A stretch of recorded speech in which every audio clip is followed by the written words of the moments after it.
পৃথা চ্যানেলে আপনাকে স্বাগতম। আপনারা নিশ্চয়ই ভালো আছেন এবং সুস্থ আছেন।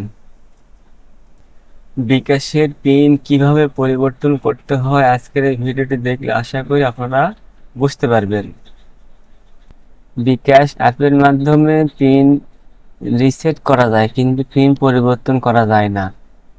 বিকাশ অ্যাপের পিন পরিবর্তন করতে গেলে আপনাকে ডায়াল পাড থেকে পিন পরিবর্তন করতে হবে।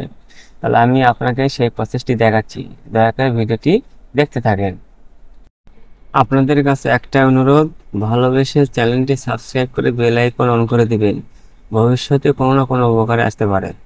বিকাশের পিন পরিবর্তন করতে চাইলে প্রথমে ডায়াল প্যাডে এসে *247# দিয়ে ডায়াল করবেন।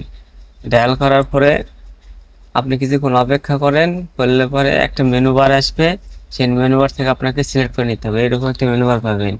এখানে মেনু বার থেকে আপনাকে সিলেক্ট করে নিতে হবে। এখানে যে মেনু বারগুলো রয়েছে এগুলো করে নেবেন। এখানে চলে আসবেন মাই বিকাশ। এই মাই বিকাশ রয়েছে 9 নম্বরে। 9 নম্বরে আপনারা ক্লিক করে নেবেন। করার পরে একটু অপেক্ষা করবেন। করার পরে এরকম আপনারা দেখতে পাবেন। এখানে লেখা আছে 1 নম্বর চেক ব্যালেন্স, 2 নম্বর রিকোয়েস্ট স্টেটমেন্ট, 3 নম্বর চেঞ্জ পিন। এই 3 নম্বর রয়েছে চেঞ্জ পিন। এই 3 নম্বর আপনারা ক্লিক করবেন। 3 নম্বর দিয়ে আপনারা সেন্ড বাটনে ক্লিক করবেন। করার পরে একটু অপেক্ষা করবেন। এখানে আপনাকে কি বলা হচ্ছে যে আপনার ইন্টার ওল্ড পিন, এখানে আপনার পুরাতন পিন, যে আপনার পুরাতন পিন দিয়েছিল সেই পুরাতন পিনটি এখানে দিতে হবে। পুরাতন পিন দেওয়া হয়ে গেলে সেন্ড বাটনে ক্লিক করবেন। করার পরে এখানে আপনাকে ইন্টার এ 5 ডিজিট নিউ পিন নাম্বার, এখানে 5 সংখ্যার একটা নতুন পিন দিতে বলতেছে। আপনি 5 সংখ্যার নতুন পিনটি দিবেন।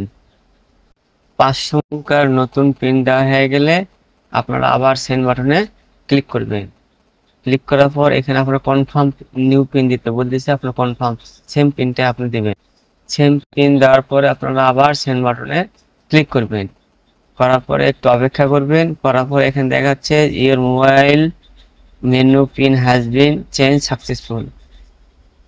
তাহলে আমার বিকাশ অ্যাপের বা বিকাশের পিন নাম্বারটি পরিবর্তন করা সফল হয়েছে। ঠিক আপনারা এইভাবেই আপনি আপনার পিন নাম্বারটি চেঞ্জ করে নেবেন। তো ভিডিওটি কেমন লাগলো? অবশ্যই ভালো লেগেছে। যদি ভালো লেগে থাকে লাইক করবেন এবং শেয়ার করবেন।